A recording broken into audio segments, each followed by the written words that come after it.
শিক্ষা সপ্তাহরগৈ Maharani Tulsibati Rangnagar national education policy বিশিক ব্রিকা মনারগৈ খাতিবার সানি কাইসা পান্ডা সংস্থা অশানি পাটাও ফাইমানজাখা মেয়র দীপক মজুমদার রংনগনি রংবক্রক নন্দন সরকার সমাজসেবক সঞ্জয় সাহানো খবই হেবু কবরির লগিও এক পীর মা কিনা বুফাং বুসা কাইমানি পান্ডাব সংস্থা bureau report north east Tripura. আমাদের স্টুডেন্টের যে প্রদর্শনী তার মধ্যে তার মেধা প্রকাশ, তাকে কতটা তৈরি হয়েছে, নিজেকে প্রকাশ করার সুযোগ পেয়েছে এবং বিভিন্ন ক্রীড়া আজকে যেমন আছে প্ল্যান্টেশন বৃক্ষরোপণ করা, ক্রীড়ার বিষয় আছে, এদের কাছে নেশা বিরোধীভাবে নিজেকে তৈরি করা বা বিভিন্ন সামাজিক দায়িত্ব কর্তব্য সময় অবহিত হওয়া এবং নিজেকে পুঁথিগত বিদ্যার পাশাপাশি হাতে কলমে নিজেকে তৈরি করা একটা স্টুডেন্টকে,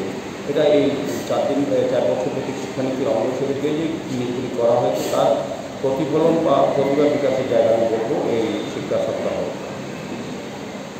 তো আজকে এখানে যেমন একটা বিশেষ প্রোগ্রাম নন্দনবাবু বলার চেষ্টা করেছেন, 22 তারিখে শুরু হয়েছে। এই বিদ্যালয়ে যেহেতু সময় কিছু পরীক্ষা আছে অন্যান্য, তো সেই কারণে ওই 7 দিনের প্রোগ্রামগুলি 4 দিনের মধ্যে করার চেষ্টা করা হয়েছে বিভিন্নভাবে বিশেষ করে। তো আজকে আছে যেমন বৃক্ষরোপণ অনুষ্ঠান, এটা অত্যন্ত প্রয়োজনীয় পৃথিবীর ক্ষেত্রে আমাদের আমরা যারা আছি বা বর্তমান বা আগামী প্রজন্মকে সুস্থ সুন্দরভাবে বাঁচতে গেলে যেটা প্রয়োজন পরিবেশকে দূষণমুক্ত করা, সুন্দর পরিবেশ তৈরি করা, নির্মল পরিবেশ করা পৃথিবীকে এবং প্রকৃতির যে ভারসাম্য সেটা রক্ষা করা, সেক্ষেত্রে বৃক্ষরোপণ অত্যন্ত প্রয়োজনীয়। তো আমাদের সারা দেশে সারা পৃথিবীতে কিন্তু বৃক্ষরোপণ খুব আনুষ্ঠানিকভাবে প্রতি বছরই হয়ে থাকে, প্রতি সময় বিভিন্ন প্রোগ্রামে আমাদের বিদ্যালয় প্রতিষ্ঠান হোক কিংবা ক্লাব বা সরকারি প্রতিষ্ঠান হোক বৃক্ষরোপণ করে থাকি, কিন্তু সেগুলি রক্ষা করা, পরবর্তী সময় সেগুলিকে যত্ন করা, তাদেরকে বাঁচিয়ে রাখার ক্ষেত্রে কিন্তু অনেকে আমাদের এতটা আগ্রহ থাকে না যতটা আমরা আনুষ্ঠানিকভাবে সেই অনুষ্ঠানটা করে থাকি। আমাদের যশস্বী প্রধানমন্ত্রী অনুধাবন করেছে না, বৃক্ষরোপণ করতে হলে তাকে বাঁচিয়ে রাখতে হবে আমাদের স্বার্থে, পৃথিবীর স্বার্থে, পৃথিবীকে ভালো সুস্থ রাখতে গেলে। সেক্ষেত্রে উনি বলেছেন যে একটা মেয়ের নাম মাকে নাম একটা পীরে, মানে এটা বলার চেষ্টা করেছেন যেটা বাংলা আমরা বুঝি যে মার নামে একটা বৃক্ষরোপণ যদি আমরা করি তবে সেই বৃক্ষটা নিশ্চয়ই আমরা যত্ন করবো, কারণ মাকে আমরা শ্রদ্ধা করি, মার কল্যাণে পৃথিবীর আলো আমরা দেখি। কাজে মাকে রক্ষা করা, মাকে শ্রদ্ধা করা, মাকে যত্ন করা প্রতিটি পরিবারেই সন্তানরা করে থাকেন। যাদের মা আছেন তাদের প্রতি তারা শ্রদ্ধা করেন, ভালোবাসেন এবং তাদের প্রতি খেয়াল রাখেন। যাদের মা নেই তাদের স্মৃতিকে ধরে রাখার জন্য কিন্তু আমরা বিভিন্ন অনুষ্ঠান করি। কাজে সেক্ষেত্রে যদি আমরা প্রতি বাড়িতে, আমার বাড়িতে, বাড়ির সামনে যদি মার নামে একটা আমরা যদি চারা রোপণ বৃক্ষরোপণ করি, তাকে মাকে যেভাবে আমরা শ্রদ্ধা জানাই, মাকে যেভাবে স্মরণ করি, মাকে যেভাবে শ্রদ্ধা করি, মার কাছে যতটা আমরা মাকে যত্ন করি সেভাবে কিন্তু সেই বৃক্ষটাকে আমরা যত্ন করবো, তবে বৃক্ষটা কিন্তু পরিণত হবে, পরবর্তী সময় তার সুফল আমরা পৃথিবীবাসী যারা বসবাস করি সেটা পাবো, পরিবেশকে দূষণমুক্ত নির্মল রাখতে পারবো। সেই কারণে প্রধানমন্ত্রী আবেদন রেখেছেন। কাজে এই কর্মসূচির মধ্যে এটাও আছে, এটা অত্যন্ত গুরুত্বপূর্ণ। আজকে প্রজন্মের যারা স্টুডেন্টরা আছে তাদের কাছে অত্যন্ত প্রয়োজনীয় জিনিস হচ্ছে বৃক্ষরোপণ করা, পরিবেশকে সুন্দর রাখা, নিজের জন্য আগামী প্রজন্মের নিজেকে তৈরি করা, নিজেকে বাঁচানোর জন্য, পৃথিবী থাকার জন্য বৃক্ষরোপণ অত্যন্ত প্রয়োজনীয়।